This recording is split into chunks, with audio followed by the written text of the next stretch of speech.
What's up, everybody? How are y'all doing? We're doing good. All right, today we're going to finish that Anisa doc, and then we're going to start on H3, and we're going to go till whenever I get tired and I want to take a nap. All right. So, God only knows how long we're going to go today. Let's see. Yeah, let's get started. Eiley gets real. Talk slick, better keep it sealed. T's hot, mask off. Let's go.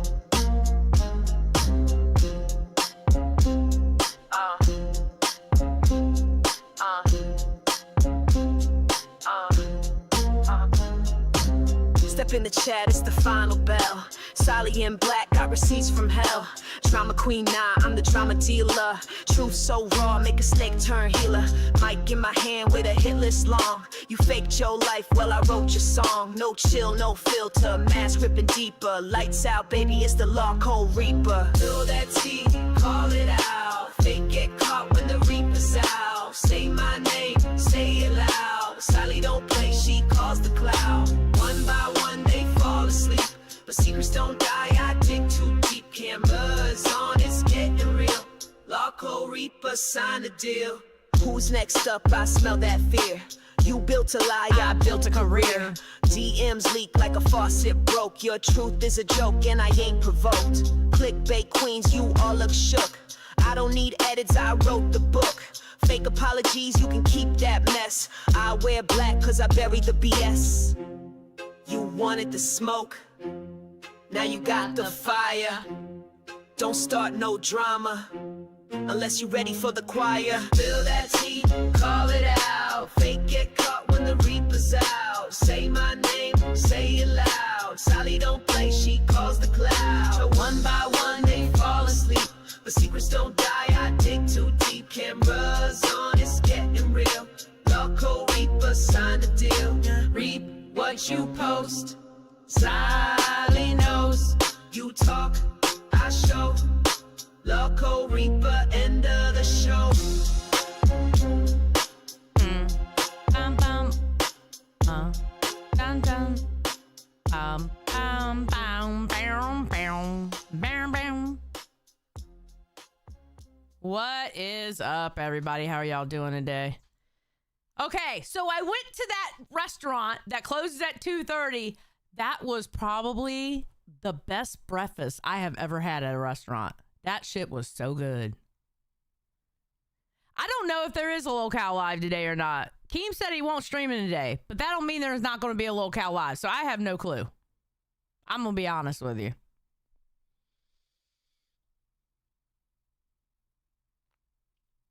RG Gamer says, I think we all owe Xylee a round of applause not being lazy and going live unlike half of the LCU. Listen, give people a day off, bro. If somebody wants a day off, let them have a day off. Shit. You know? So, I mean, I don't know. Boogie might end up going live. I have no clue. I don't know what's going on. What's up, Luna? So, I don't know. But what we're going to do is we're going to finish the Anisa Jomha Idiot Influencers by Rob's Media, which, by the way, I need to subscribe. I don't know how I wasn't subscribed. All right, bam. And then we're going to go into H3's response to Idubbbz, which is a 4-hour damn video. So it's going to be part 1 today. All right. So that's what we're going to do. And to remind everybody, we are 53 Save Soul, aka gifted memberships, into the 150 needed to do a 2-day extravaganza of the rise and fall of Boogie 2988, ladies and gentlemen. All right. So if we can get those gifted memberships up, the faster we get those up to 150, the faster we get that one done. Apathetic says, what do you think about the idea that Live don't want to go live on the weekend? Let the smaller channels use the Live channel to stream on or promote the best parts of them during the weekend. I don't like the idea of having the smaller channels go on live. I think the smaller channels should go live on their channel. But maybe Live can put it on their community post and promote the smaller channels going live instead of them. Because I'm going to be honest. I mean, if you let the smaller channels go live on Live, who's getting that money? Live is. Maybe they can promote it on their community channel instead. Or the community post. That's just me personally, though. That's just me personally. Yo, Xylee, small advice. Don't take yourself so seriously. And what if Billy interrupts you? Like, damn it, that's... CH... I don't know how to say your name, so I'm just going to say CH, right? Get over yourself. Me and Billy are like brother and sister. And what do brothers and sisters do? They get on each other's nerves. Me and Billy are like this. Okay? That is my homie. I will fight anybody over Billy. And we do what siblings do, and that's get on each other's nerves. And that's all what that was. So stop being parasocial. Let me and Billy work it out, which we did, and we're good. We're like brother and sister. But thank you for the concern, I guess. So there's that. All right, put a 1 in the chat if you're ready to get started.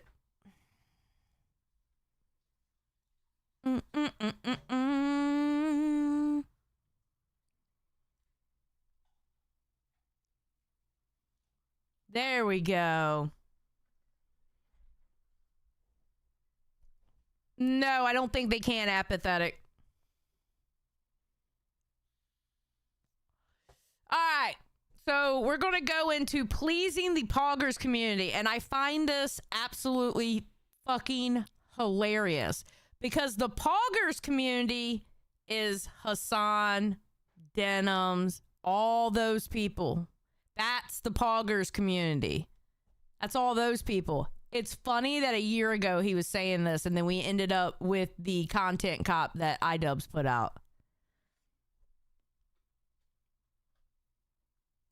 You know? I find that hilarious. All right, let me put the volume up. Is the volume up here? Yeah, the volume's up here. Yeah, we should be good. All right, let's go. Oh, wait. No, before I do that. Got that on. I'm going to put the speed to 1.25. All right, now we're ready.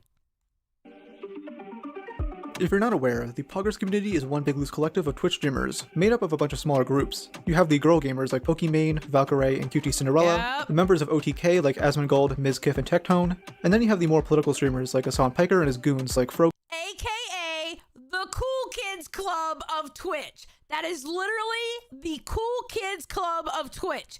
This is literally the friend group that Anisa so desperately wants to be a part of, hence the reason why Idubbbz made that content cop and said, Ethan, we're no longer friends. I'm going to go with the cool kids.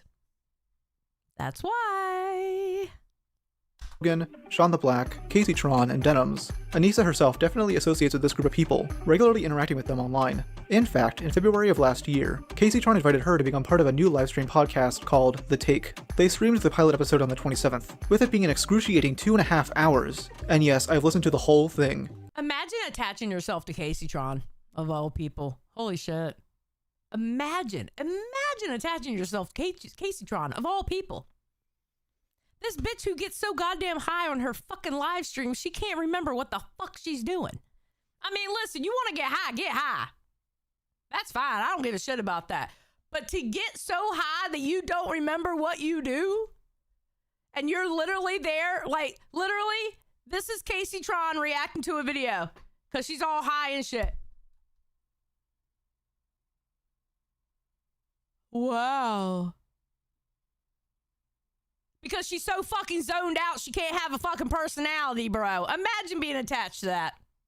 Kill me now. I talked about it a bit in my Poggers community video, so here I'll summarize a lot of it. Once it starts, the three women state that they want this podcast to be different, as they want to bring out some new perspectives. Yeah, I think there's like a, I think it's that there has been for a while a sort of gap in Twitch for this exact thing, for some female content creators to come together and just talk about the space. Because I think a lot of people are very scared to talk about the space. And I think a lot of people are scared to upset other people. And I think all of us are at the point where we don't really care if we upset other people. I think we've all accepted that it's going to happen and it is what it is. So because you all suck.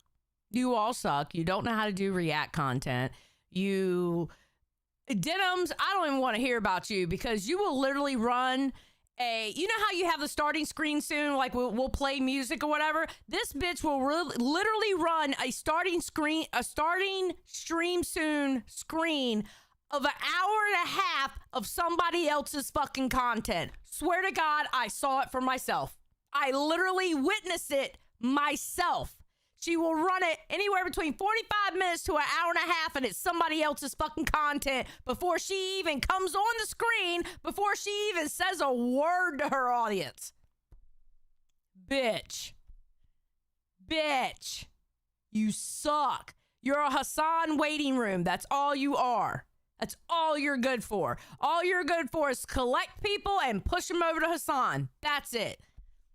It's like Frogan. All Frogan is ever going to be known for as a Hassan mod. That's it. And the bitch who said shit about veterans.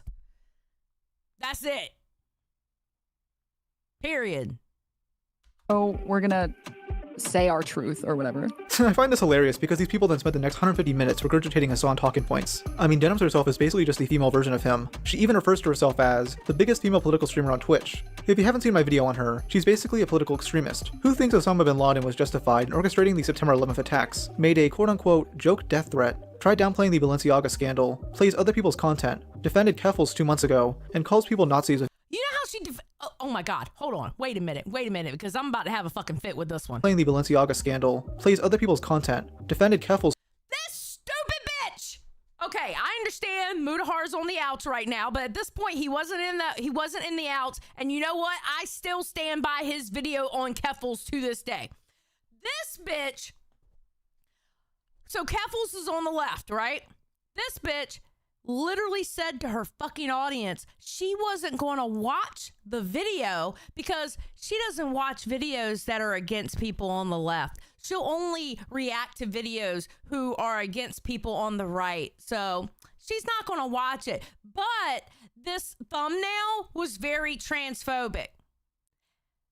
First of all, one, if you take that picture of Keffels right here and you saw the original picture of Keffels, it looks exactly the fucking same. And you know what? This dumb bitch, she pulled up, which FYI, justice for Worm, okay? Because Worm was the artist, got ran off of Twitter because of this shit.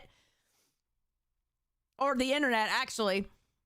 She pulled up all these, somebody had posted up on Twitter all the pictures that Worm had done.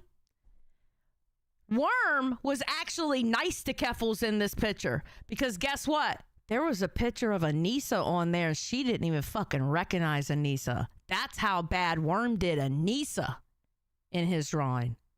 And she didn't even recognize Anisa, her friend. So Denims is a stupid bitch. 2 months ago, and calls people Nazis with no evidence at all. This is the person Anisa is good friends with. Just breathe that in. Now, Casey isn't as bad, but in the past, she's made statements about how people should spread COVID as much as possible, once got banned for playing an entire movie on stream, and had an embarrassing feud with Asmongold where she basically just started calling everyone an incel all willy-nilly. Now, much of this podcast is basically just these three projecting, as they criticize others for things they themselves are guilty of. For much of the episode, they rightfully criticize Aiden Ross, who is an Andrew Tate dick rider for an actual case of retardation. Literally, Andrew Tate dick rider. He kissed the seat that he sat in. He all but literally kissed his ass. Aiden Ross is horrible. Absolutely fucking horrible. Disgusting. A far right authorization on ultra analytist. Now, my issue is when they try to label all criticism of sex work as Andrew Tate shit. You're right, though. They are starting with this whole like porn is bad, just like Aiden was on about, because it's some Andrew Tate shit, isn't it? Yes, they're going back to purity culture. Like we're reverting further and further back into like this I think they're trying to get back to this. Don't get me started on Andrew Tate, because I can go on and on and on about Andrew Tate for like fucking hours. I can literally just do a whole ass diatribe just on Andrew Tate. That's why I have like my Hussies University to go against Hustlers University. That piece of shit. Don't get me started on Andrew Tate. Time period where they felt like they were in more control overall, right? Which is like this purity Christian, like saving yourself for your partner or whatever the like porn rots your brain or whatever the argument is. Anisa, not everyone is some no-fap Christian. I'd say a lot of the hate towards OF is the fact that it's been shoved down everyone's throats and it's being way too normalized. I swear, like a decent chunk of all female influencers have an OnlyFans linked in their bio. The issue with this conversation. And honestly, again, I kind of have to go against what he's saying here. I don't care if all these female influencers have OnlyFans. I don't give a shit about OnlyFans. I really, really, really don't give a fuck about that. I don't give a shit about sex work. I don't give a fuck about OnlyFans. I don't give a shit about any of that. As long as you're not hurting other people, I do not give a shit. You want to do sex work? Do sex work. That's just me personally. That they're trying to criticize a group of extremists, from a pretty extremist side as well. It just goes nowhere, and they then dunk on Aiden for making stupid statements to get attention. Again, like going back to the Aiden Ross stuff, it's like hating women, hating minorities, making statements like there are only two genders. Like these are easy things for him to do. It takes very little effort. It attracts a certain type of people that are very passionate because, you know, love it. Bitch, you don't even sound like you know what you're talking about. I swear to God, if she talks more than 30 seconds, I lose all concentration of the words coming out of her fucking mouth because she has no passion about what she's talking about. None whatsoever. She sounds like she don't believe what the fuck she's saying, bro. And she's always fucking stumbling like she does not believe what she's saying. Fuck. I zone out every time she talks. Jesus Christ. Hate, same amount of passion, different side of the coin. And you either get people that love what you're saying or hate what you're saying, and that's like a very quick way to get like a lot of viewers. Now, you literally just fucking said a bunch of words to say nothing. I swear to God. that is good criticism, but it's coming from the wrong people. I mean, all three of these women are e-girls who all have a history of saying divisive shit for attention. They also use their bodies for attention, with both Anisa and Deplatforming producing adult content. I mean, they have to know what type of audience they will attract, but they play dumb a lot. Now, the only other episode aired on March 13th, focusing a lot on the Streamer Awards. If you don't know what that is, it's basically the Oscars for generic talentless streamers created by QT Cinderella. I want to give my friends, okay, all the Streamer Awards is I want to give my friends awards. Tell me how Frogan got Breakout Streamer of the Year 2 years in a row. Breakout Streamer means new streamer. How did Frogan get that 2 years in a row? Please explain that to me. How did she break out 2 years in a fucking row? No, it's I want to give my friends fucking awards. That's all it is. It's a popularity contest. That's all it is. They're usually boring 3-hour circle jerks. They talk about how Kai Cenat was a no-show despite winning the Streamer of the Year award. They speculate why he would be invited there in the first place, as he's part of a different streaming community. QTC was in a tough spot either way, so Anisa begins comparing it to something she's been dealing with recently. It reminds me kind of just like what me and Ian are dealing with this year, where it's like, when you work with people, you have to accept that you're inviting chaos, and you can like watch the chaos and like try and guide it softly as much as you can, but like when you try to like grab onto it and control it, you're only asking for like pain on your end and pain for like the event. And sometimes you really do have to make the call of like, I have to take my hands completely off. You mean like banning Sam Hyde? You mean that? Banning Froggy Fresh because he made a joke about your fucking OnlyFans? A simple, mild fucking joke? You mean that? Bitch, stop. And just like accept that I'm Hold on. working with unpredictable people. Now, if you like myself believe that she's referring to the Froggy Fresh situation before she made it public, I mean,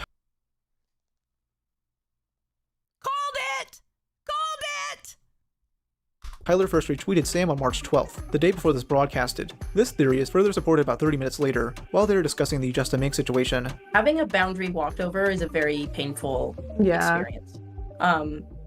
We recently had a boundary walked over, and it really, I think, it feels very similar to being cheated on, to be honest, where it's like, what did I do to you to deserve this type of like treatment? Like, I'm not asking for much, right? Yeah. Like, that feels like...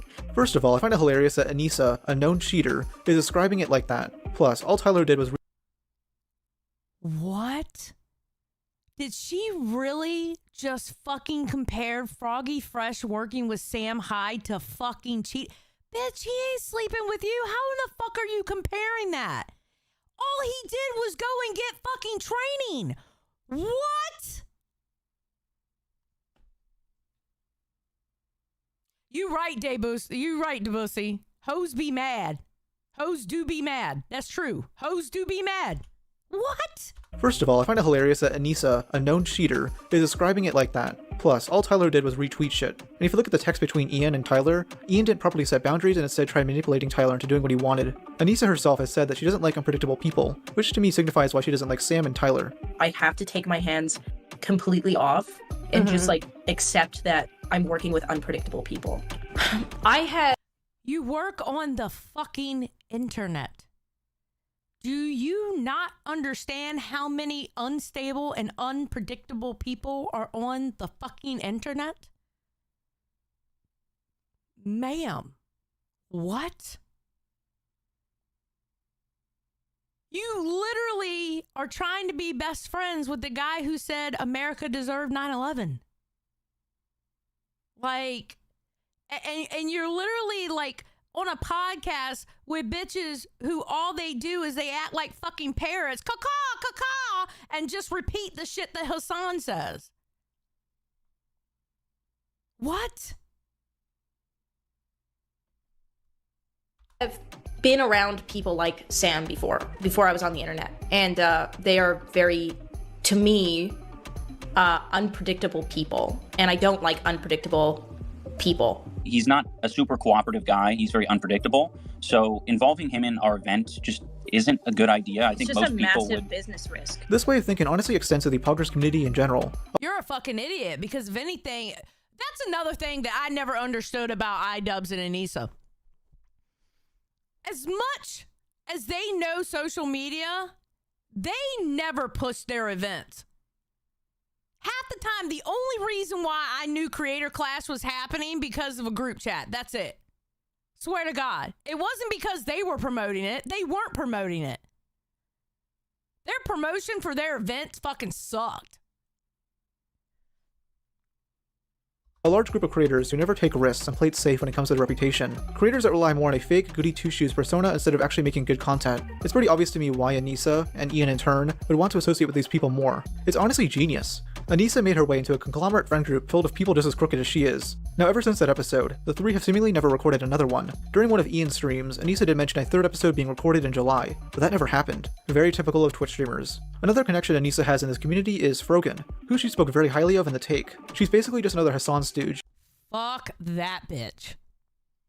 As a woman that's married to a vet with PTSD, Frogan can fuck off. Frogan can fuck right off. That bitch. Fuck her. Who many have been rightfully criticizing over the past year, as she's made some questionable tweets and tried labeling Ethan Klein as a dangerous Zionist. She got rightfully called out after shitting on Ludwig and calling him a cracker. Why would she do this? Well, Ludwig wasn't promoting a pro-Palestine fundraiser the way she would've. Many began making fat jokes about her, which showed how much of a crybaby Frogan truly is. One of her few defenders would be Anisa, who tweeted, "I'm not surprised at the Islamophobia rhetoric online. As a white Arab, I've heard what y'all say about Arabs/Muslims in private before. It is socially acceptable to say it out loud again. Get more creative then. Lol, you're fat. First of all, where is the Islamophobia? People are calling her fat, not a suicide bomber. Second,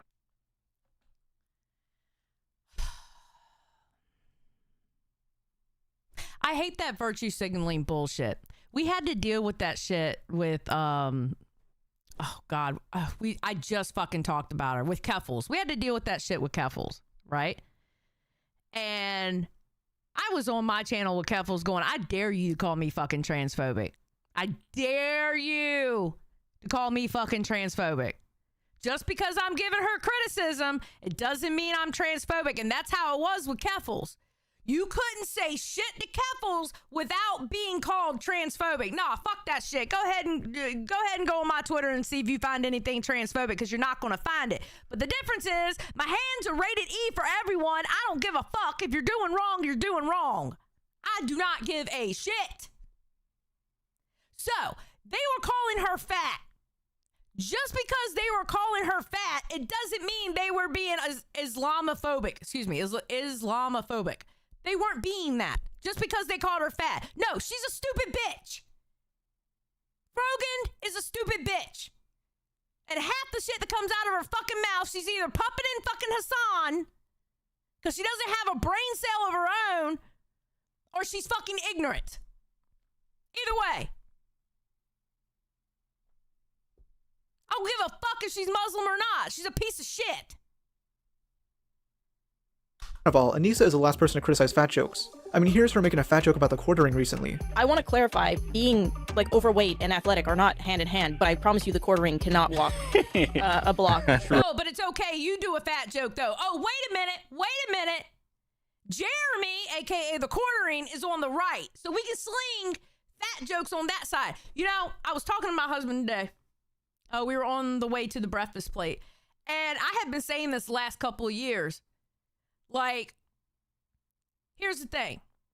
When it was cool to be on the left, you had all these people on the left going, they should deplatform this person because they're on the right. This person, they're on the right. But what happens when society flips and then it's not cool to be on the left anymore? What happens when they start saying you should be deplatformed? That's why you shouldn't push for people to be deplatformed. Just because of ideals. The people you should be pushing to be deplatformed is people who go after children, people who do literal, like, harming other people type shit. Those are the people who should be deplatformed. But simply based off of ideals, no. What you do is you fight those people with truth. You don't deplatform them. I never wanted Andrew Tate deplatformed because I can't fight Andrew Tate if he doesn't have a platform. What the hell am I going to fight him on? You know? People they don't think far because, and it's like this in the United States. It goes back and forth. This set of years, it's cool to be on the left. This set of years, it's cool to be on the right. You never know. So don't act like it's always going to be your way. And one day the tables are going to turn on you. That's why you don't push shit like that. You know? That's why you don't push shit like that. Because one day it could be you. And what are you going to do? You're going to sit there and cry. And you're going to sit there and say, I was just only saying how I believe, blah, blah, blah. Well, so did those assholes. And if you disagree with them, go after their content. Pull up receipts. Show where they're wrong. Or what makes you think that they're wrong. Fight them. True. Without getting out of breath, is my point. And I mean, you can do that, but as I said before, don't act like some body positivity activist and then do that. You can't pick and choose who you do it to. Just stay consistent. It's not that. Oh my God, period. I love this dude. This dude's awesome. Don't act like some body positivity activist and then do that. You can't pick and choose who you do it to. Just stay consistent. It's not that hard. Either all of it's okay or none of it's okay. Now for the past 2 years. And it's amazing that he said that. For those of you who don't know, when he made this statement and he showed Idubbbz, that's what Idubbbz was known for saying. Either it's all okay or none of it's okay. That was a bar he dropped. That was a fucking bar he dropped because that's what Idubbbz used to say. Literally, word for word. That's what he used to say. Just stay consistent. It's not that hard. Either all of it's okay or none of it's okay. Now for the past 2 years, Ian's been trying to distance himself from his past content, doing what's effectively an apology tour. All right, Apathetic says, sorry if you have addressed this before. I've addressed it 5,000 times, but it's okay. I can address it again. But you have mentioned that you used to be an SJW several times. What was your moment that it switched for you, or was it a gradual thing? It was a gradual thing, but I can tell you now, it hit me like a 2x4 against my head going, this is not real life. Twitter life and real life are two different things. You know? Twitter life and real life are two different things. And it's extreme on Twitter, where it's not like that here. I had a friend group in the shop that it was literally a combination of a bunch of people with a different, different belief systems, different religions, and we were literally a friend group. We would go and celebrate each other's birthday we would come together like the day before Thanksgiving and, you know, this guy in this stall, he's making the turkey and I brought in the banana pudding and this person made this and this person made that. And we were all different religions, all different political groups, and we were cool. You couldn't have that on Twitter because Twitter, you're either on this side or this side. You weren't allowed to be in the middle or you were wrong. Whereas in real life, you can actually have those friends with those different political beliefs. You can actually have those friends with those different religious beliefs. You can have those friends that, you know, are Christian and one's Jewish, or one's Christian and one's Muslim, or one's Muslim and one's Jewish. It's not, Twitter's just not real life. It's too extreme on one side or the other. And when it hit me about that, I was like, you know what? I'm dipping out. I'm dipping out because this is not real life, bro. You know? It's too extreme. Yeah, it's okay, apathetic. It's all over my channel. I haven't really, I've talked about it more in this channel because Yo Mama had made that statement about what I was doing before I joined LolCow, and he missed it by like 4 or 5 years. So I had to clear that up. So, yeah.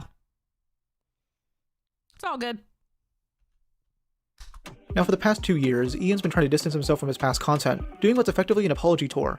This began with Ian and Anisa's appearance on the H3 podcast in April of 2022, where Anisa brags about her involvement in the Tana content comp, and then shows regret towards it. I also take ownership for the Tana. The Tana thing was my. Oh, that was so long ago. Was my idea. Was my stupid idea. Yeah. I was the one that suggested like we can go to the place. It's just in San Francisco. I'm like, it is just in San Francisco. Yeah, that drive and everything. And now I think back to it, I'm like, I can't believe we literally harassed an 18-year-old child at her. She's 18. She's not a child. At 18 years old, I mean, yeah, I'll say an 18-year-old's a kid. But when I say that, it's because they're so much younger than me. But at 18, they're not a child anymore. And as long as that girl was on the internet, she knew better. It's just Tana was an edgy girl. She was an edgy girl. She's totally different now. Love Tana now. Tana's grown up. Show. Why are you describing her as a child? She's a legal adult at the time. What do you have, Cody Cobrain? Should I describe Anisa's ex Acadian as a child then? The duo would then appear on Hassan's stream 2 months later, where Hassan tried painting Ian's old content as inherently political. It didn't seem like you were, you know, any different than any other content creator on YouTube in that same era. As a matter of fact, you were probably like more towards the center or left than most content creators of that era, because you were shitting on the most like right-wing content creators of that era. Maybe not like officially positioning yourself as that, right, but it did feel like, I mean, you were like, you dunked on Keemstar. Everything is, what? He was going after people in commentary. It had nothing to do with what their political alignment was. Jesus fucking Christ. Bro. What the fuck?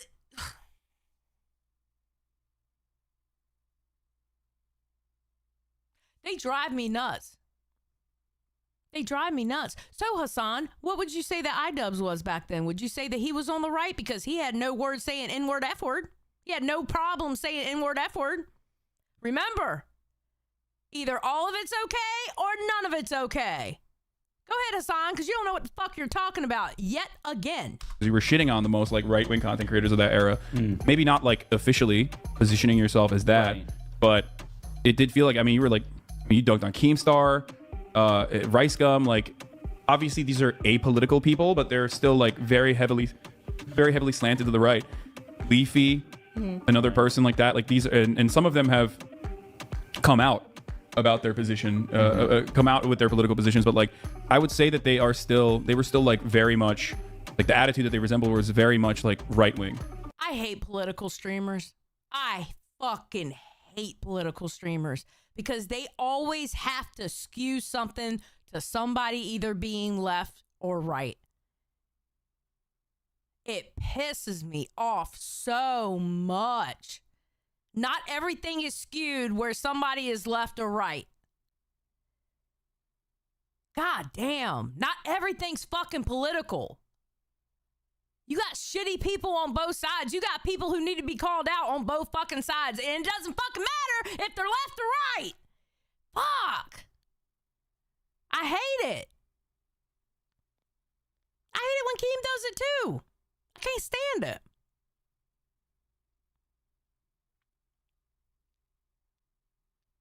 Can't stand it. If you a shit person, you deserve to be called out, no matter political affiliation. Period. Point blank. Period, Angie. Absolutely. Xylee unknowingly complained about liberals. I complain about liberals all the time. Listen, I complain about my own all the fucking time. You know what the biggest problem with liberals is? You know what the biggest problem with liberals? They don't have a fucking sense of humor. At all. I said it last night or this morning when we were streaming. They don't have a fucking sense of humor. They can't take jokes. They don't understand that jokes are based on taboo subjects. They have no fucking sense of humor. That's half their fucking problem. And I am a person on the left. But I have a goddamn sense of humor. You do a woman joke with me, I'm not going to get pissed off. The only time I would get pissed off with something like that when it's not a joke and you actually meant that shit like with venom in your voice. You know what I mean? Like it's not a joke. It's you just being a misogynistic dickhead. That's different than telling a joke. I know the difference. It's stupid.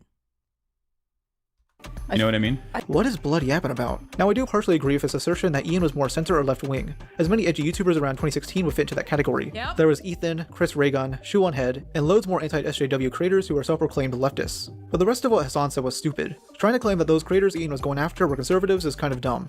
No, what it was Hassan was setting up his audience to love Idubbbz to bring him into the fold. And the reason why Hassan was doing that, because this is the great Idubbbz, the great content cop.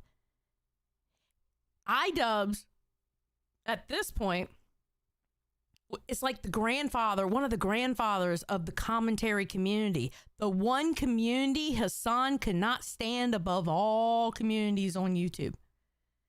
He can't stand the commentary community, and he's grabbing one of the grandfathers of the commentary community into his group.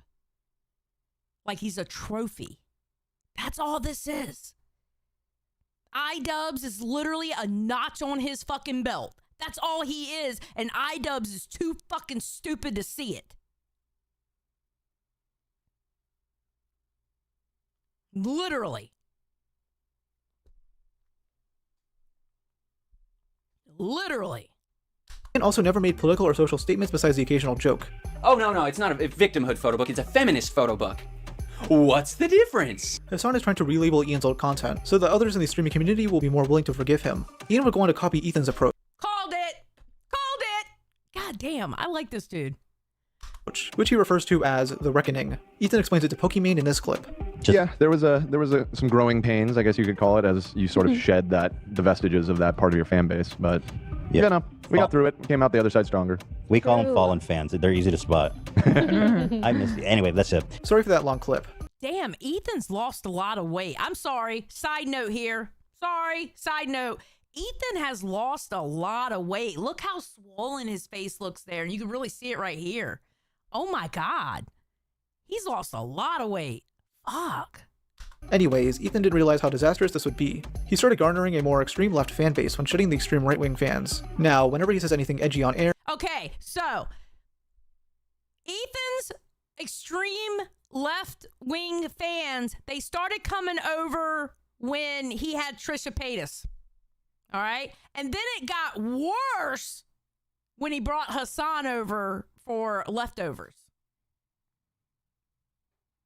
And then, ever since leftovers, he's been working to weed them out and get them the hell out. Now, Ethan is at a point where he's back to his 2016 self, but more mature, more adult about it.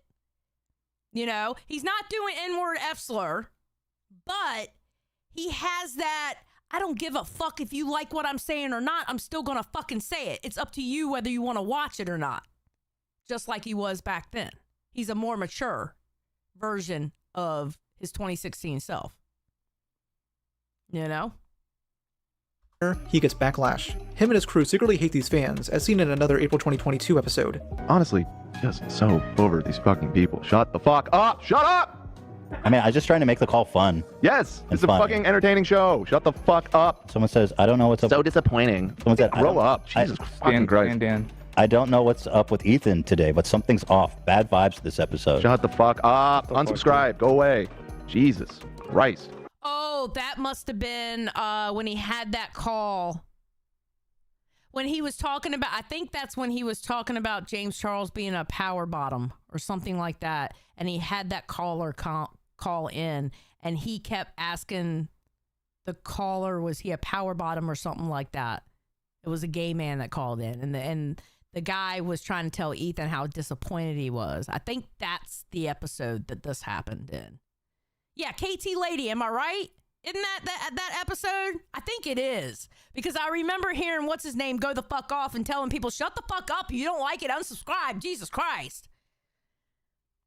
Yeah, Mau said, yep, that's what. Okay, all right, see? All right, we're caught up. See, now we're starting to get into the shit that I know. All right. Ethan now has to walk on eggshells, which Ian has also been having to do. In March of 2023, Ian would appear on Anthony Padilla's show, where he describes his old fans as basement-dwelling losers and talks about his frequent associations. You know, that's what some people would call meditation. Yeah. When you're in that kind of state of overexertion while clearing your mind. Oh, no, not overexertion. I love to just check out just randomly. Maybe like when I'm driving. Oh, that's called dissociation. That's a different thing. Yeah. That's not meditation. Yeah, I love doing that. He's basically like that in every interview he does with Anisa. He's like Mordecai in that one episode of Regular Show where he watches Planet Chaser Starlight Excellent. He's been like this ever since he watched the video, and now he doesn't remember any of the stuff we used to do. That is Idubbbz. That is Idubbbz. 100%. Then in the Froggy Fresh video, he hinted at a bigger apology video, which came out in May 2023. Here he shows regret over making Content Cop episodes, saying that none of the subjects he talked about deserved it. This is what killed him right here. May of 2023 is when Idubbbz died. Thank you, Zay Zooted. W Stream, let's go. Thank you, Zay Zooted. I appreciate it. This is when Idubbbz literally killed his career. This right here. This did it. Pretty much none of them accepted his apology, with Tana saying she didn't deserve one. I kind of think I'd like deserved that. And maybe that's like dark, like to say, but like, I don't feel like I'm owed an apology. Ian also apologized for his use of slurs in the past, which came off as performative to many. In July, Ian would be interviewed by Alurinati. Who is she? Basically, she's a racially motivated activist who's chronically addicted to Twitter. She points out the Jinx Content Cop and says Ian should apologize to him for the sole reason of Jinx being black. You know, basically... Bro, okay. See, this whole thing here, he literally went on a podcast to get publicly flogged. Literally. His whole sole purpose to going on this podcast was to get publicly flogged in front of people. And it was humiliating to watch. I had such hard secondhand embarrassment watching this shit. Like, bro, you literally went on this podcast to get publicly tortured. You know? What you're honing in on is saying is they're untalented or there isn't work that goes into their videos, right? Why isn't it sufficient enough to have your platform, right? You already have. George, I kind of agree with you. George says he has a humiliation, wait, are you trying to say humiliation? Because I read it as humiliation, but you put humifaction kink. Are you sure you're not trying to say humiliation kink? Because I think he has a humiliation kink, personally. Run for Breakfast says early signs of his humiliation kinks. Okay, there we go. Yeah, bro. Don't kink shame, Xylee. It's rude.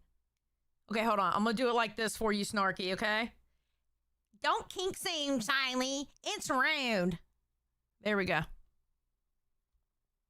Have your platform that is in some way being boosted and made on this kind of bigoted content. That's one thing to exist in that space, but to not allow this other black creator to exist. And in this... Okay, hold on. Jinx made fucking reaction videos. Alay didn't do her research, so she doesn't know that everyone rightfully hated Jinx. The only difference now is that lazy reaction content is socially acceptable now because of people like Hassan and XQC. Anisa would end up leaving chair streams, or they just sit there and go, Or, you know, get up and get them breakfast, go cook breakfast, go walk their dog so their dog can take a shit, you know, while the video is playing.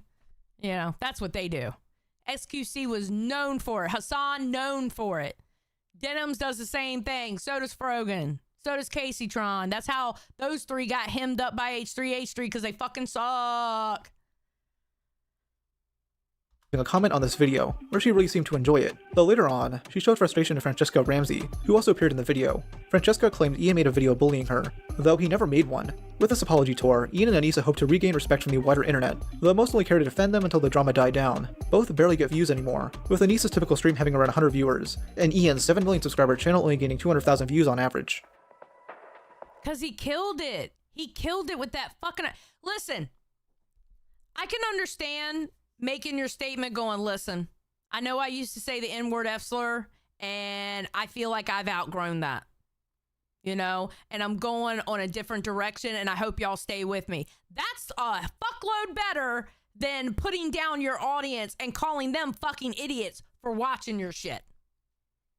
There's nothing wrong with growing up and changing, all right? Everybody should try to do better year by year. You want to be a better person. You're trying to grow and become a better person. So there's nothing wrong with him not wanting to use the F slur N-word, right? But he could have done that video in a totally different direction where his fans wouldn't stick up their middle fingers and go, fuck you. He could have done it without shitting all over his fans, and he didn't. He shit all over them. Like, bro, have some fucking tact. These people are the reason why you became the great content cop. These people is why everybody knows who the fuck Idubbbz is.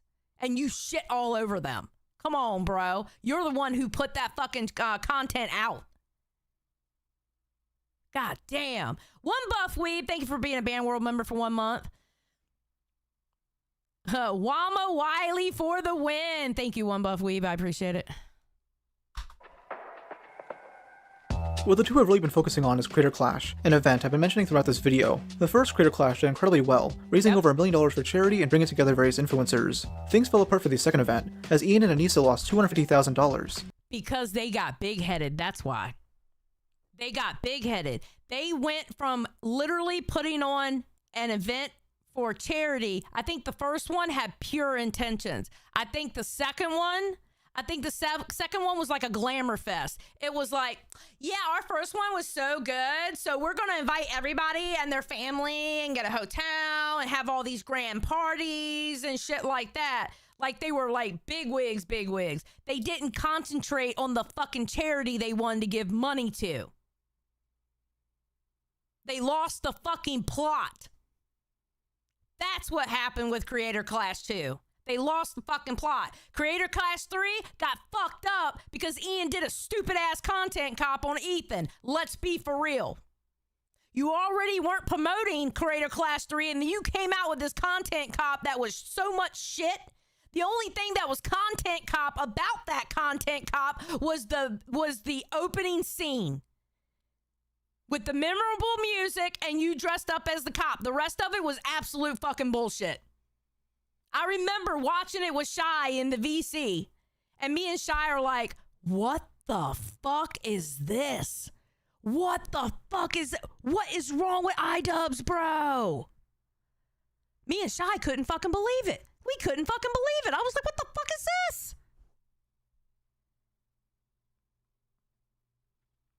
Run for Breakfast said, Anisa met Gila, and it broke her. She wants to be Gila so bad. She wanted to prove that she could be smart businesswoman and sidekick. Obviously, she's not. Look what happened in Creator Clash 2. Many think this happened solely due to the bad press the couple got for the Froggy Fresh drama, but it's more complicated than that. There's honestly quite a few reasons why, which culminate in two big reasons. They played things too safe and overspent on various expenses. Ian only partially admitted to some of this, saying that he spent a lot of money on a hotel, which apparently cost him $150,000. He then blames piracy on the event losing money, though many in his comment section pointed out how poorly he promoted the event on his socials. The same could go for Anisa. They didn't promote! They left all the promotion to the influencers that were boxing on it. They're the ones who had to promote. Anisa and fucking Idubbbz barely promoted their own fucking event. If I'm putting on an event like that, you best believe on all my socials, I'm going to be reminding everybody every fucking day that the event is going to fucking happen. You best believe every single fucking day I'm letting people know that that event is going to happen. Especially as big as Creator Class, you dumb fuck. Whose Twitter bio still reads, boxing promoter, married to a boxer. No matter what she tells people on Twitter, she is a terrible boxing promoter. I mean, here's Ian and her admitting that they barely checked up on one of the fighters. Another crazy one was Minx. We also found out that she had only sparred like 3 times before fighting. That's horrible. How did y'all not know that? It is quite literally your fucking job to know that. You are putting on the event. It is your job, quite frankly, it is your job to see where your boxers are at. The fuck is wrong with y'all? Mau Mau asks, what's Xylie's prediction of divorce? I'm thinking it's going to happen before the end of 2026. I don't know when, but I bet you this. I bet you if they get a divorce, we're going to see a resurgence of Content Cop, like how it used to be. Maybe not with the N-word F slurs, okay? Maybe not. But I bet you his content creation will get better if they get a divorce. And once he gets past the sad period of the divorce, I bet you his content would get better. I bet you we're going to see a resurgence and we're going to actually see how Idubbbz actually feels about the world and not what Anisa feels. Lego says, love or hate the Paul brothers, but they do know how to promote. 100%. 100%. They do know how to promote their shit. Absolutely, Lego. You are correct. Glam says, I feel like it was lazy and they expected to rake in the money. Yes, that's the problem with Creator Class 2. They automatically expected to rake it in instead of putting in the work like they did with Creator Class 1. You know? I feel like they actually put in more work for Creator Class 1 than they did Creator Class 2. 100%. 100%. Which is not what we were wanting to happen. Here's Tyler saying something similar. Like, Anisa never reached out to me one time about anything regarding my training, a single time. And I'm not even trying to be like, it's just like when they come out with these statements, it's like, it's such a caring environment where everyone is happy and we all wear the same Nike tracksuits. It's just like... If it was such a fucking caring environment, that means you're checking up on your boxers. You're seeing how their training is going. You're seeing where they are in their training. You're finding out how many sparring sessions have they have, and like, hey, you know, how's your sparring going? How's your training going? You know, is there anything I can do to help? You know, do you need a specialization in something? You know what I'm saying? Whatever. You know, but if it's such a fucking caring environment, the first people you need to care for are the motherfuckers who are going to go in that goddamn ring and hurt themselves for your charity event. They're the main motherfuckers you should be checking up on. Are you kidding me? They're the number one people you should be checking on. At the very least, maybe 2, maybe 3 times a week. God damn. No, just don't do that, then I don't gotta address it. Right, Dad kept making those statements that, like, look, Anisa's the one that calls you all the time to check in on you and make sure you're okay. And, like, maybe that's true with Dad. Maybe that is his experience. But that's not been Froggy's. Like, Froggy has said from the very beginning, they don't call him. And, of course, Keemstar's in the middle of everything, like he always is. Jamie Lee says, Ian's content cop sucks because he has no passion in what he's doing. In my opinion, Ian is being told what to content cop and he could give a shit. I agree with you, because if you hear how he talks in his current content cop and you go back and you watch his old shit, he had a lot of passion in it. He actually believed what he was fucking saying. You know, you could just feel the energy come off of him going, listen, I think Rice Gum's a piece of shit for this. I think Keemstar's a piece of shit for this. When he did that content cop on Ethan, it literally sounded like a high school kid going, I don't want to be your friend anymore. I'm going to go sit with the cool kids at lunch now.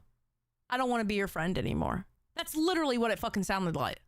That whole fucking video, that's all it was. You know, and when he did his content cops before, he knew how to put in context and shit. He knew how to tell a story. He didn't tell a story with that content cop he did on Ethan, because he sure as fuck left a lot of things out about Ethan that would bring in a lot of context on why Ethan was saying what the fuck he was saying. He used to be good at it, and now he fucking sucks. And it's sad to fucking see, because this dude literally shaped a fucking community because of his content cops. And it's sad. It's so sad to see. God damn. Yet she had the goal to tweet out, "I have direct contact of every coach we work with. I know what every fighter's expenses look like. I have regular check-ins and make sure everyone is taking it seriously. No one's making a bag off CC." And by the way, she's referring to the fact that these fighters are given $20,000 to train, which is described as a stipend. First off, can these big influencers not pay for their training themselves? It's a charity event, not some UFC fight. Second, these guys clearly do it for the money. So what's the allure of doing a boxing match like this? Money. You know, the competitive spirit runs deep in me, and yeah, money. And despite how much credit Anisa is getting from hosting Creator Clash 2, where is she in Ian's apology? In fact, where is she during his other apology, since she loves taking credit for some of the content cops? Well, when asked about this, she says that it wouldn't make any sense, as she's never been in any of Ian's videos. She has been in his videos, they stream together, and now they have a podcast together. She is there, and she is involved. Stop lying. She's been involved for a long time. She's been involved for a long time. You just didn't see her. Bro, it's like the Shane Dawson event. When I found out that Shane Dawson had something to do with Bi Sister, and he wanted to really be a part of Bi Sister, Toddy Westbrook's first video on James Charles, I was fucking floored. Because Shane Dawson was known as the nice guy of YouTube. Oh, he hates drama. He would never be part of drama. When that shit came out years later that he had something to do with that, him and Jeffree Star, I was like, bitch, are you fucking serious? That veil completely got pulled. That's how Anisa was. Anisa was in the background of a lot of his shit. Now, another thing Ian mentions in his Creator Clash 2 video is his reasoning for throwing various events before and after the fights. Ian justifies this by describing his experience after the first event. We also had events the day before the fight and the day after the fight, so that, you know, fighters and friends and family could come together and process their trauma. That was sort of paramount for me, because the first year we did the fight and then I went to bed. I got the shit kicked out of me by Dr. Mike, and then I went to bed, and then I woke up, the hotel was empty, and then I got on a flight and traveled 5 hours with my face completely swollen back to Seattle. And I was like, that was cool. That was so worth it. There was nothing. There was no processing my trauma. There was no talking to anyone and relating about the experience afterward. Everyone was gone. Dude, where the fuck was your wife? Dude.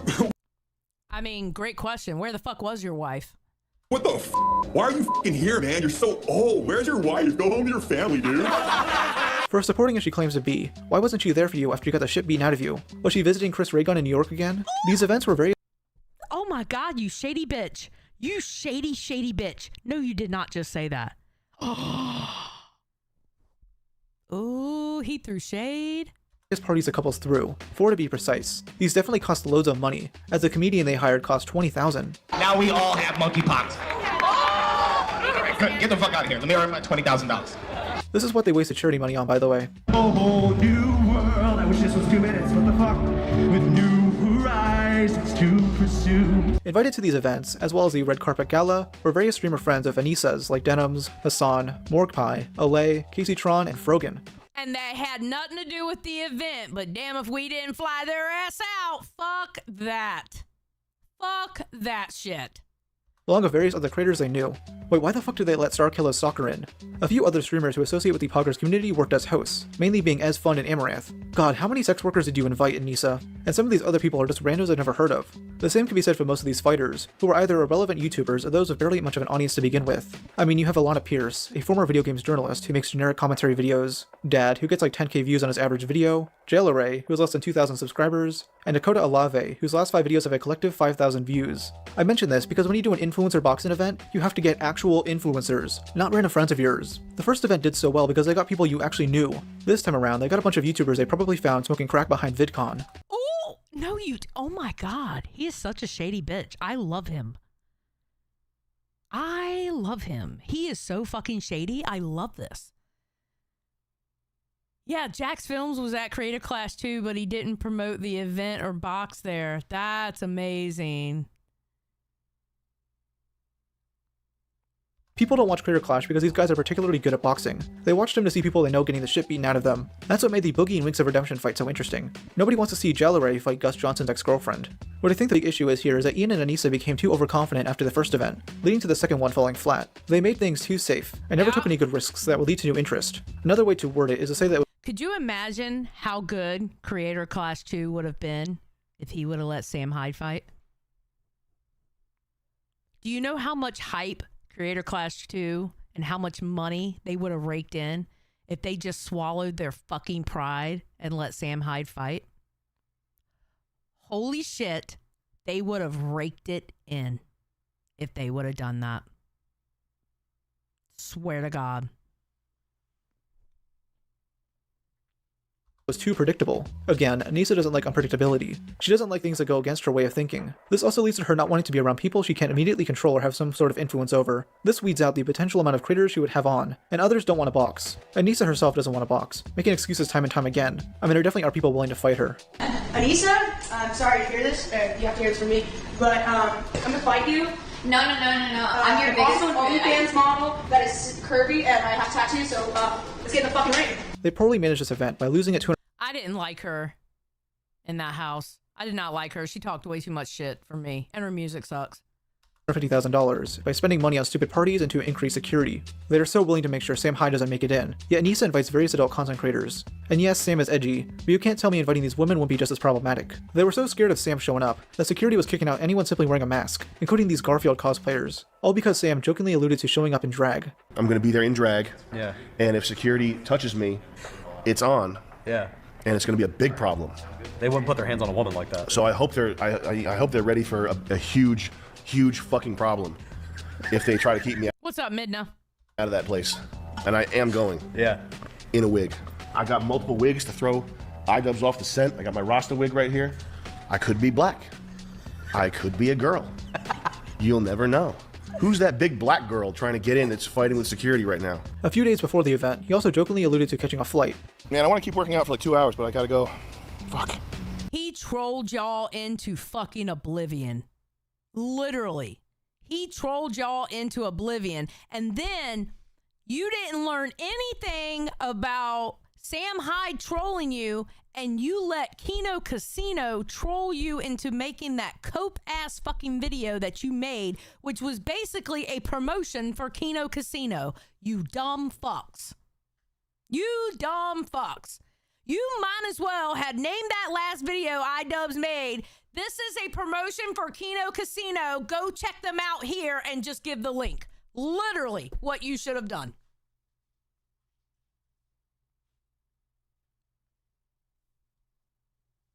Fuck. Flight? Yeah, the flight. Did you pack? Mm-mm. If you followed Sam around this time, you knew he would have been too busy to show up to Creator Clash 2, as Fish Tank Live was about to begin streaming, and he was filming World Peace 2. But Ian and Anisa are paranoid, so they wasted more money trying to ward off the Candyman. Apparently the couple are planning to do Creator Clash 3, though a lot needs to change for it to be a success. I mean, at this rate, these guys are going to start losing money and go broke. Yeah, you mentioned you got to start earning money again. Are you guys not earning anything right now? No. No. Oh boy. We're Hey, put it in the refrigerator.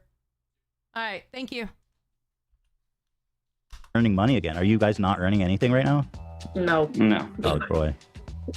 We have not earned money for the past 2 years, which makes taxes very easy. That's good. Nice.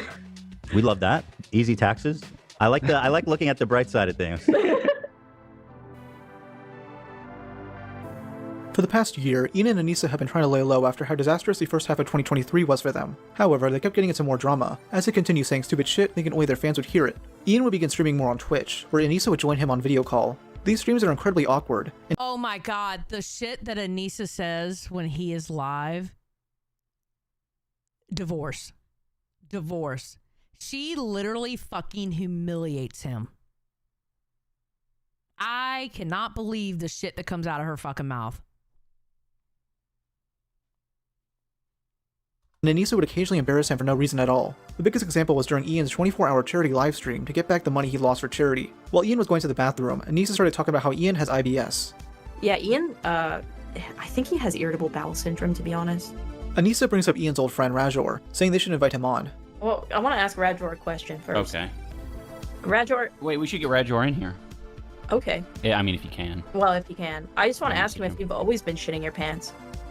No. Because since I've known you, you've always had, like, IBS. You've always been shitting yourself. Divorce. If my husband ever thought to come up on stream and talk to me on stream and say some stupid shit like that, we're going to have problems.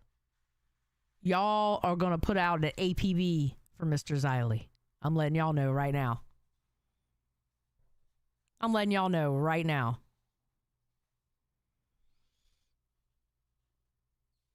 Yeah, exactly. Damn, roasted by your wife live is wild. Exactly.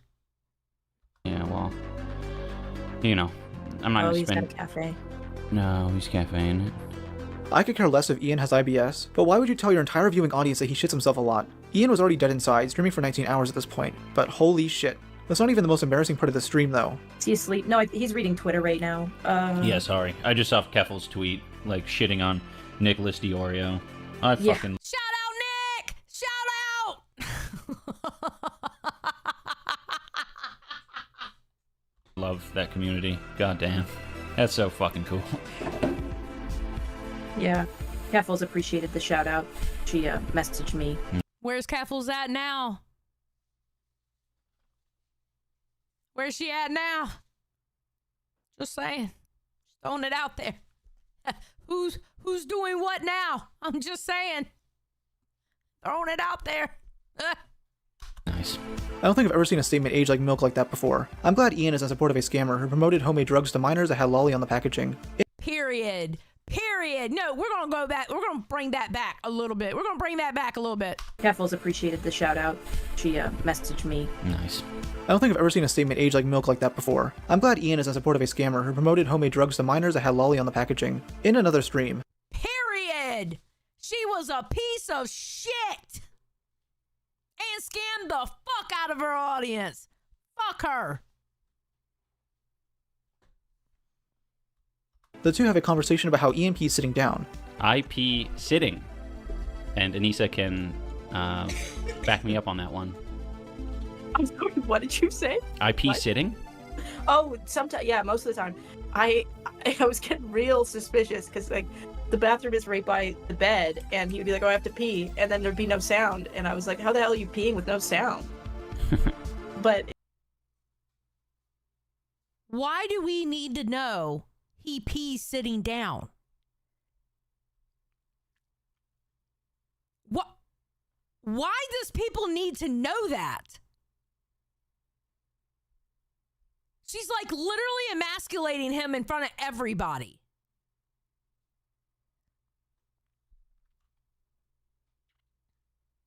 Holy shit. Exactly, Harlequin. We know way too much about this motherfucker. it's because of the way things are.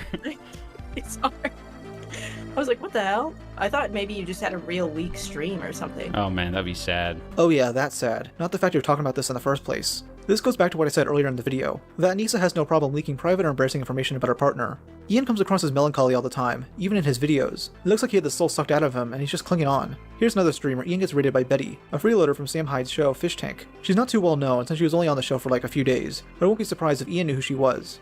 Beat him up, beat him up, beat him up. I got racist puffs in my bowl. Nowadays on cruise control. I got racist puffs in my bowl. It's just like This thing is loud. Warlock? What are you doing? What's that? What are you doing? What's loud? Oh, fucking raid. Oh. Whoa, you got raided. 1 sec. He didn't like who he got raided by. Fish gang. It's so cringeworthy, especially Anisa trying to get him to engage. He's like a deer in headlights. There's this narrative that Anisa is controlling and micromanaging him, which might be true, but I think it might be something else. Oh my god! I just fucking realized guys, it just hit me. Oh my God. It just fucking hit me. Swear to God, it just fucking hit me. Anisa is controlling him like I think Anisa's mother controlled her. Swear to God. Because if you go back earlier in this video and they were talking about how the mother was a mod, the mother would push her to date certain guys and stuff like that.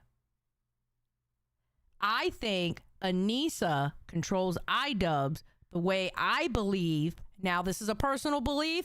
Fuck you. I'm not spitting out facts. I'm only giving my opinion. You don't like my opinion? Get the fuck over it. But I think Anisa's mother controlled her, and she's doing the same thing to Idubbbz. That's what I think. My theory is that Ian is having to metaphorically hold her on a leash so she won't go off and say stupid shit, which fails a lot of the time. This drains the energy out of him at all times, which is why he appears lifeless. To be honest, we probably are, both of us, true switch energy, because in reality, like, I think I sound like very confident. I make zero decisions in our... No, honey, you don't sound confident at all. You sound like you're projecting all the fucking time. Half the shit that you say out of your fucking mouth, you sound like you don't even fucking believe it. You're just trying to say it to make people think you're cool. I mean, a fact is a fact is a fact. Sorry.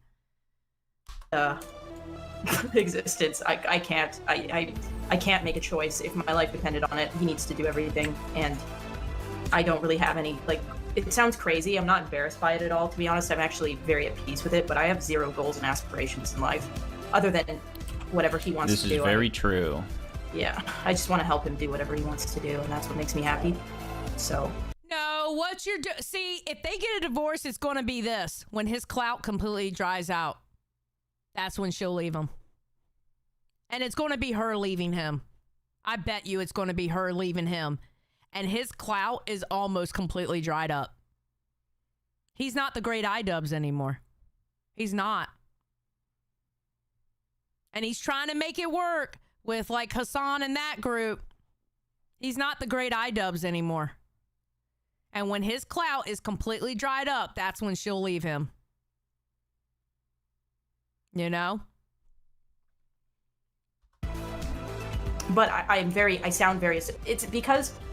You talk to me enough that I know how you feel about things, and I want to passionately fight for you. Yeah. And that, I think, comes off. It used to... But she doesn't do any of the fighting. What, talking shit on Twitter is the fighting? No, he's the one that has to go out and make fucking videos either protecting you, bitch, or your friends. He's the one that has to upload videos and do that shit. Where's your fucking videos? All you do is say slick shit on Twitter all goddamn day. To the point nobody even watches your fucking Twitter anymore. Because you're so full of shit and all you do is virtue signal. Nobody even believes what the shit you're saying out of your little Twitter fingers you actually fucking believe. You dumb cunt. The fuck out of here. You always want to fight for him. I always see him fighting for you. I don't even see you fighting for yourself. I see your man here making fucking videos because you're too pussy to fucking do it yourself. Get your big girl panties on and do your own shit. And stop having my great husband, Idubbbz, content cop, do it for you. Pussy shit. I hate it. It really bothered me that my brain worked that way. And it's been like that ever since very young. I remember being in grade like 2 or 3 and then being like, write your goals and aspirations. Split Fried Media, that was yesterday. They did it yesterday. It was yesterday, Split Fries. You've already been told that a couple of times in the chat. They did that yesterday. It was a really good live stream. You should check it out, honestly. It was like about 6 hours long. It was really good. Very good. Nightmare did an excellent job yesterday. Very good. Very proud of him. And so I was laughing because someone just said that sounds like pelvic tilt energy. Tilt energy. That right there explains a lot.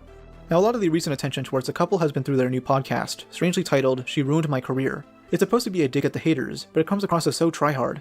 Essentially, the two talk about random shit. This podcast is absolutely horrible. Other buddy Uncle Dan just sits in the corner and yes-mans them. It's pretty much just a couples therapy podcast, as they end up talking about personal issues. Most people didn't really care at first, as it's on a secondary channel with only 36,000 subscribers. But then came an episode from February 2024, where they mention this while Ian gives dating advice. I'm realizing that I'm caring less about body hair, like women with like armpit hair or I think that's my fault. Arm hair. Like 4 years ago, I just stopped shaving as often, and I think you've just had to get used to it. No, that's not true. Really? Yeah. Yeah. You shave all the time. No, I only shave when I'm doing OnlyFans. No, I think your perception of like what is shaven and what is not shaven is different. Okay. Because you can get like a little stubble and you're like, oh, I'm Sasquatch or whatever. That's not true. No. To the untrained eye, I'm like, yeah, that's a naked leg. No, I won't shave for like 3 weeks on my armpits sometimes. Sometimes I look down, I'm like, whoa. Yeah, the armpits, I don't even fucking care about that. Why do any of us need to know this? Why do we need to know this? I'm just asking. Like, why is this conversation a thing?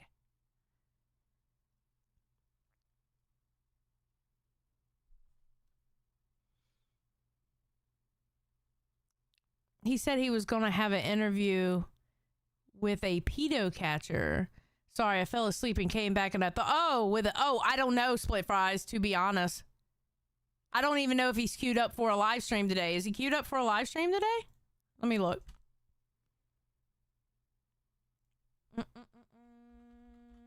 Oh.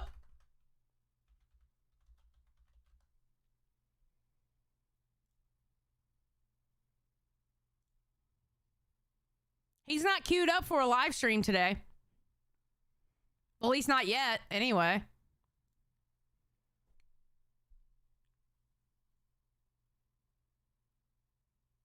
Oh. I know. Why does anyone care about that? They're just the fucking under your arm. No, like, I know, I unless agree. someone's like sexually attracted to armpits, I don't get the. Which, by the way, I uploaded a picture of me yesterday where my arm was up, and someone did in the comments say, yes, armpit. So they do exist. God, that pog face really seals the deal with that clip. Truly thought-provoking stuff. Getting to hear about Anisa shaving habits. After this clip got thrown around on Twitter, the duo responded 2 podcasts later. You sort of offhandedly said like, oh, I only shave for OnlyFans or whatever. Something like that? I only shave, that's true. Yeah. Well, you would shave for me though. If I needed you to shave for me, you'd shave for me. If you cared, but the amount of times you've told me not to shave, you're like, I don't give a shit. Why do you care? They seem to think their critics care more about this than they do. Like, no, it's just people making fun of you for admitting this stuff. How do you expect to not get trolled if this is the shit that you're saying? Do you think just because you put it behind a paywall that your haters aren't going to see it? Like, what are you fucking thinking? I don't get it. Literally.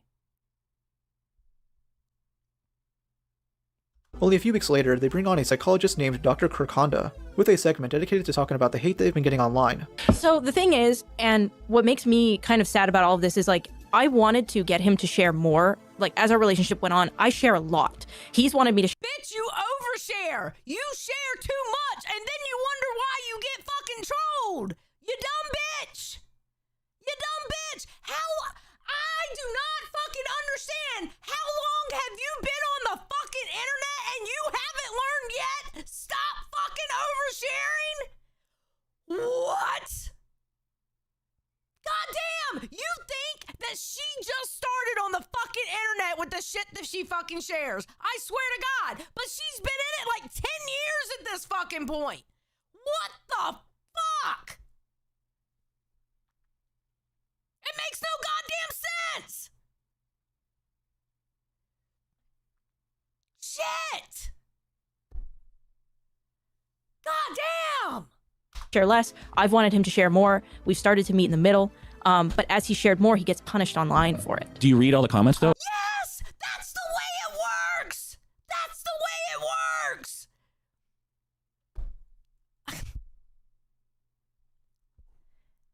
Imagine having an online career and not knowing how it works to be online and have a career online. Imagine being the grandfather of a fucking community that not only calls people out with receipts and trolls people and not understand why you're getting called out and trolled. Imagine, just fucking imagine that. That you are literally like one of the founding fathers of the fucking community that you get trolled by and you get called out by using your standards of trolling and called out. What?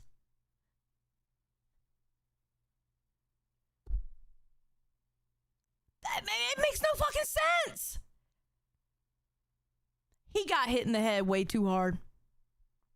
He got hit in the head way too fucking hard. I'm sorry. That's what happened. It had to have been. It fucking had to have been. It's like he's reversing back. I don't know what the fuck is going on. I don't get it. But he does and is fine. I won't say fine, but way better than me.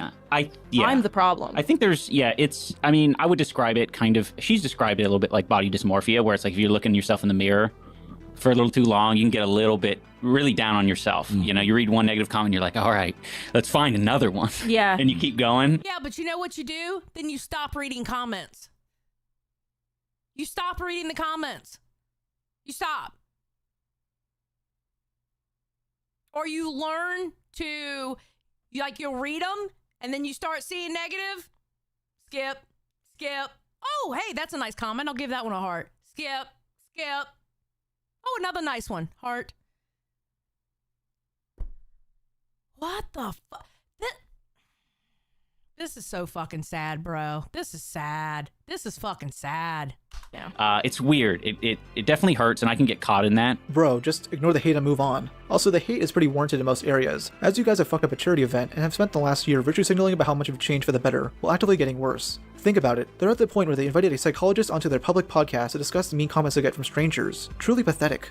Things got really bad for them in late April, when an episode from their Patreon-exclusive podcast, The Bog, leaked. In it, they bring up the Creator Clash 2 drama again, as they discuss apparent legal issues resulting in the event losing money. When we were being threatened to be sued, they actually said, the lawyer said that they didn't believe us, that we lost money on the second year. Yeah. And they wanted us to show our back end basically, and show them that we lost money. They said that they used the fucking Bo Black video as proof. What? Yeah, which is why even though if you come out and you make videos where you aren't necessarily alleging things, but everything that you're saying is like an implication, it still fucking has real world consequences, and it's fucking bullshit. Some lawyer's trying to use this as an argument. They're basically trying to push the blame towards their critics again, specifically Bo Black, since he theorized how the event lost money. Then you explain to me why you had to do a 24-hour fucking live stream to raise money for a charity that should have had the money for the charity from your fucking event.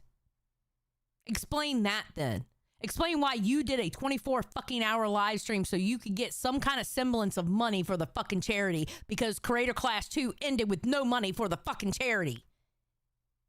The fuck? He never implied they stole money, just that they mismanaged it, which is true. Same thing goes with the other commentary channels that cover this. They then whine about how much they sacrificed with the event, blaming it on pirating again before justifying the parties they threw. The second year we decided to do the gala, which everybody complained about, not everybody, but some people were up their ass about us doing the gala. We decided to do that this year because the first year everybody got punched in the head, and then the very next day everybody's getting on planes, and we had all these feelings that we hadn't processed. The second year, bitch, be an adult and process your own fucking feelings. You don't have to have a fucking hug box to process your fucking feelings. Grow up. Grow the fuck up. God damn, bro. All she does is fucking whine. Which, by the way, we knew that we had lost money on the event, and we had to go to the gala. Yeah. We had to go there. And everyone, and I really wish I could take everybody that's listening to this and put them in my, SpongeBob had plankton in his, head? I wish I could put all the viewers in my fucking head, and so they could see. Hey, how about only throwing one party, and that's it? Don't spend $20K in a comedian, and don't do a lavish gala. And don't invite a bunch of random friends. Just have a fucking party where everybody, have beer kegs and shit and just have a fucking party, bro. Why do you have to have some fancy gala? What's more fucking important? Gala for your friends or fucking charity? I think the charity is a little bit more important than a fucking gala, too.